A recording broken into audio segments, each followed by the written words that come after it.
Howdy folks, Josh Shipp here. I'm the founder of YSU, where we help individuals make an impact and income speaking to students and educators. In this video, we're going to talk through the top 5 mistakes beginner speakers make and what to do instead. The whole goal of this video is to help you avoid making rookie mistakes. And like your grandma probably used to tell you, it's good to learn from your own mistakes, but it's far better to learn from the mistakes of others. So mistake number 1 is focusing first on the marketing and then on the message. Look, as a speaker, your entire product is your speech.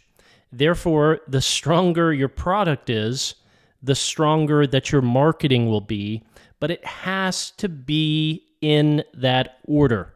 Think of, if you were a restaurant, which is it more important to get right first? The dish that you're going to be serving people, that you're going to be feeding people, or the marketing of the actual restaurant? The message, the substance, the product must precede the marketing and quality in order for you to get results. So here's the order of importance for your speaking business. Number 1, most important, is the message. And then secondly, the message. Third place, the message. You see where I'm going here. And then finally, the marketing. Again, the stronger that the message is, first and foremost, then that will translate into the marketing. Meaning, if you're brutally honest, if your speech is currently a 5 out of 10, well, then the video of your speech, which you're going to use to market yourself, is going to be like a 4.7 out of 10, right? Because it's always better experiencing a speech, a concert, whatever, in person. So if the speech is a 5 out of 10, the video is going to be a 4.7, then you're going to go around marketing with a 4.7, and you're going to get frustrated that no one's replying to your cold emails, that you're not getting results, that you're not getting booked, instead of slowing down, taking the time to get your speech to let's say an 8 out of 10, then you're going to have a 7.7 out of 10 video, then you're going to see a lot more traction in your marketing. Now, this is a wildly unpopular opinion because working on your message first and then your marketing requires extraordinary discipline. Working on the message is quite hard, it's quite slow, it's quite iterative, and it is very personal. It feels like, man, if I'm wading into my life, my experiences, the advice I would give, and I'm hitting these walls, so it's really, really difficult.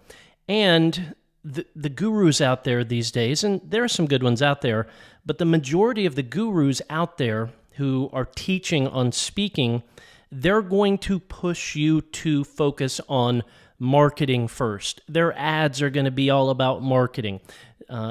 Why do they do this? They do this because the marketing side of things is immediate. It's quick. And quick and immediate justifies you buying their course, or you justifying buying their course to yourself, right? A cold email, you can decide in an hour you're going to send it. Getting going from no speech to a speech that's an 8 out of 10, there ain't no way you're doing that in 1 hour.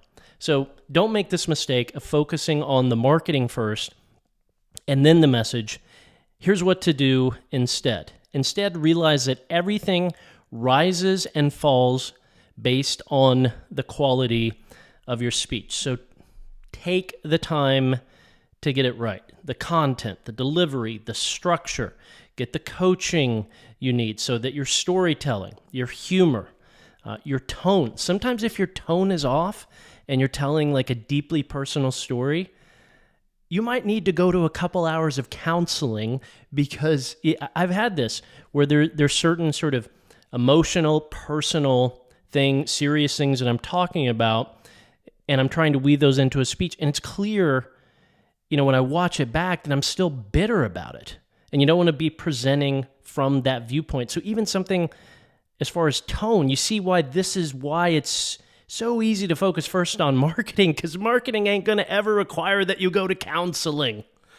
But the message Getting that right is in the nuances, making sure that your advice is helpful and actionable, making sure that you have both personal anecdotes and evidence, data to back up the advice that you are giving.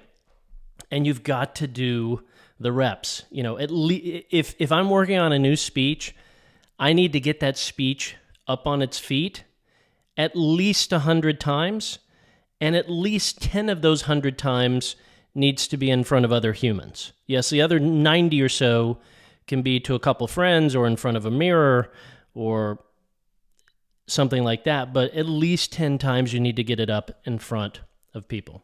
So do not make mistake number one, focusing first on the marketing and then the message. You want to do the opposite. Mistake number two is it's not clear what you speak about. It's very important to be clear and not clever. I literally stumbled upon a couple speakers emailed me for feedback recently. I won't tell you who they are, but some of the titles or taglines on their website included things like edutainer, joy intuitionist. I'm like, what? What on earth does that even mean? Look, particularly in the education space, your potential customer is absurdly busy, right? A high school principal or a district superintendent, they have 127 things on their list. And that event that they're planning, that they're considering a speaker for, that's probably number 122 on their list. So you don't want to make them have to parse your speech, your video, your website, your marketing for it to be clear about the value that you bring. And also, they're going to assume, hey, if you aren't clear in communicating what you do, then I'm going to assume your message isn't that clear either. So don't make this rookie mistake. Here's what to do instead. There's a very simple formula you can plug and play, which is verb plus audience plus outcome. So here's an example. Very straightforward. I help, there's that verb, educators, there's the audience, engage learners. Super clear, super straightforward. It's not trying to be over clever. It's not trying to be over cutesy. I help educators engage learners. Now, once you have that, once you have clarity on that, you want to disseminate it everywhere. That means it's the tagline of your website. That means it's threaded throughout your demo video. It's the email signature when you're sending cold emails. You know, some of you are like, I don't know how to make a cold phone call. Well, now, once you get this formula right, there's literally the first sentence of your cold phone call. Hi, I'm Josh. I help educators engage learners. Do y'all ever bring in speakers? There you go. Clear, simple, straightforward. Your potential customer is busy. Don't force them to parse through the clutter of what you're about. So do not make this mistake. Be clear, not clever. Rookie mistake number 3, your speech is really just you telling your story. So just like we don't want to make our client do our job for us, we also don't want to make our audience do our job for us. When you make this mistake, you are unintentionally making the audience do the work for you and having to sift through your personal story, your personal anecdotes to find the overlap with how this relates to their life. As humans, we enjoy a great, compelling, gripping, entertaining, engaging personal story, but after a little while, your mind is going to start to go, all right, yeah, that's cool you did that, that's interesting, but how does this relate to me? How is this going to help me? How is this going to help me in my context, at my age, at my stage, in my job, in my role? And so this is your job, is to be a guide to your audience and to take them by the hand, lead them through your story, lead them through exactly how it relates to everyone. It's not just about your story, and to show them the value and the lessons that they can extract from it. Do not leave the interpretation up to them. You need to clearly extrapolate that and explain it to them. And sometimes speakers will make the mistake here of their speech really just being sort of on-stage therapy. I've seen some folks, very good-hearted, incredibly powerful stories where it's like, hey, you need to step off stage for right now, log about 12 hours of counseling, and then come back to this. Because it's clear right now, as I said, I've been guilty of before as well. Still a little bitter, still don't quite have the distance and the perspective that you need to be able to share your story, not as your own personal therapy, but in the service of your audience. So we don't want to make this rookie mistake, making our speech just about our story. So here's what to do instead. Lead your audience. As I said, do the pre-work so that you know how to clearly guide them. Here's a framework that I use that you can use as well. It's called me, we, you. So here's an example. Me, I grew up in foster care. So the first third or so of my speech can indeed be my personal story, taking them through that journey, what it felt like, what it was like, the highs, the lows that I went through. And then hey, all students statistically are at risk. So now we're moving from me, this is just about me, to we, this is about all of us. Or if I was talking to a group of educators, all the students that you work with statistically are at risk, not just the ones like me that grew up in foster care. Now, the key here is that this can't just be an opinion. You need to pull out, like from a briefcase, hey, here's some data, here's some evidence, here's some proof. And then moving lastly to you, making it about them. You can be their one caring adult. Just like I had one caring adult in my life, after one caring adult in my life, that made all of the difference, you too can be that one caring adult for the students in your life. And here's specifically, tactically how to do it. Not just, hey, go do it. Here's exactly, specifically, step by step how to do it. So don't make this rookie mistake, making your speech just about your story. Your story is a powerful component of it, but it's just a third of it. Look, me, we, you notice only 1/3 of that is about me, is about us. We have to do the work of extrapolating the message and making it valuable to everyone in our audience. Rookie mistake number 4, this one's a bit more on the business side. You got no proof that you're a good speaker. So look, your potential client buys the product before you deliver the product, meaning they buy the speech before you actually deliver the speech. I used to believe that clients were risking their money, but they're really not. It's the school district's money. It's the organization's money. It's the nonprofit's money. It's the conference's money. What they're really risking is their reputation. So because they're buying before you deliver, you have to persuade them that you're going to honor their risk, that you're going to honor them bringing you in to speak to 500 of their students, their educators, or their staff. So most rookie speakers make this mistake of just thinking, if I'm passionate about it, or if I've got a good topic, or if I have a powerful personal story, then, if I send enough emails or get on enough Zoom calls or whatever, the folks are going to bring me in. They want to see evidence. So don't make this mistake. Here's what to do instead. Embrace the mindset that your first 10 gigs are going to be harder than your next 100. And everyone starts with no proof, no evidence. You see, your first 10 gigs are about reps, getting reps on stage in front of a real audience, and about gathering proof that you can use to book the next 100 gigs. And the next 100 gigs are about getting paid. All right, so the first 3 gigs, you're going to book those through relationships, meaning people that already know you, like you, and trust you. The first 3 gigs are really you calling in a favor. And then probably the next 7 gigs you're going to book with a PDF. Hey, here's an outline of the message. Here's a review from the 3 people that have hired me before. And then the next 50 gigs are going to be booked off of the proof that your video can provide. Hey, here is proof in advance before I show up that my message is on point, it's engaging, and it's a perfect fit for your audience. And then your next 1,000 gigs are based on your reputation, which is a culmination of all of these things.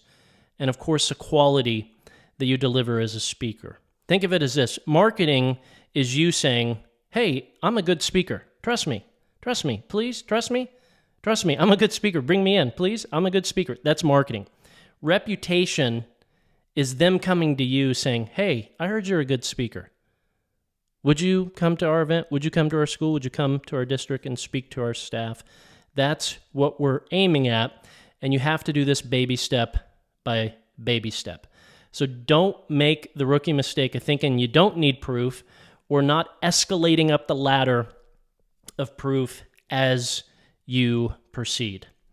And lastly, rookie mistake number 5 is being stubborn and thinking you need to reinvent the wheel. I was completely guilty of this when I first started because I started at 17, started getting traction in my early 20s. So of course in your early 20s, you think you know it all, you're arrogant, you're egotistical, you think you don't need anybody's help. Particularly if you want to be a speaker. If you want to be a speaker, you're like, hey, I want to travel the world and give people advice. And sometimes if that's what you want to do, we can be guilty of thinking, yeah, but I don't need to hear advice from other people. But the truth is success leaves clues. And you don't want to make this mistake of not following a proven plan. Now, the truth is your message is indeed one of a kind. But the marketing and business behind building a speaking business is not one of a kind. You want to follow a proven plan. Otherwise, you end up unintentionally being hypocritical. As I said, where you want other people to pay you for your advice, aka you speaking. So you want other people to pay you for your advice, but you will not pay others for their advice. Right? That is you unintentionally being a hypocrite, and that posture is going to show up in the results and success of your speaking business. So we don't want to fall into this trap. So here's what to do instead. You want to learn from someone who's had results, and it doesn't have to be me, right? Let me acknowledge my bias here, right? I run YSU, a course where we teach you step by step, but you don't got to learn from me. I'm not everyone's cup of tea, but you want to learn from someone who's been there, who's made the mistakes, who's had the successes, and who's helped others replicate it. Regardless of who you decide is the best fit for you to learn from, just make sure they have all 3 things. Not 1 out of 3, not 2 out of 3. Number 1, they've done it themselves. Number 2, they've helped others do it, and that's documented, unequivocal, and you can see the evidence of that yourself. And number 3, they're still doing it themselves. To me, I always laugh at this. Again, there are a lot of great speaker coaching programs out there, but some of them are a joke. It's like, hey, if you're such a good speaker, then why is the only thing you're doing now is promoting your coaching program instead of actually speaking? Right? You want to learn from someone who's done it themselves, helped others do it, and is still in the game. And you want to focus on learning from someone or an organization that's going to give you a strategy and a plan, not just hype, not just a pep talk. Not just, hey, it's possible or you can do it. Those things are helpful, but those things aren't going to move you forward. Wishful thinking is not a strategy. Now, if you do want to learn from me, here's what I'd suggest you do. Somewhere on this page, I'll make sure to include a link to this, but if you go to uspeakeru.com/YSU-demo, you can watch a 17-minute, no-nonsense walkthrough of our entire curriculum. I'll show you inside the program exactly what you'd be signing up for and how we teach you to launch and grow your speaking business using our proven step-by-step methodology. As you can tell, I'm quite nerdy, so my approach in teaching you the education and youth speaking business is to be very methodical, step-by-step, and extraordinarily practical about it. And then on the same page, if you're ready to enroll, you can just click a button there and enroll. We don't make you sign up for a nonsense strategy call, which is really just a sales call in disguise. Or if you have questions, you can schedule a call with our team. We're not going to twist your arm. We're not going to hard sell you. We're just going to answer your questions. You might have a couple questions. Hey, what about this context? Or, hey, I live in Australia. Do these strategies work? Or, hey, I kind of want to do some corporate speaking, some youth speaking. What would you recommend? If you got a couple questions, that's cool. That's understandable before you invest your hard-earned dollars. Just, you can click that link, schedule a call with our team, and we'll honestly answer your questions. And if we think the program would be great for you, we'll tell you straight up. If we think it wouldn't be a fit for you, we will tell you straight up. So that concludes this video, the top 5 mistakes beginner speakers make and what to do instead.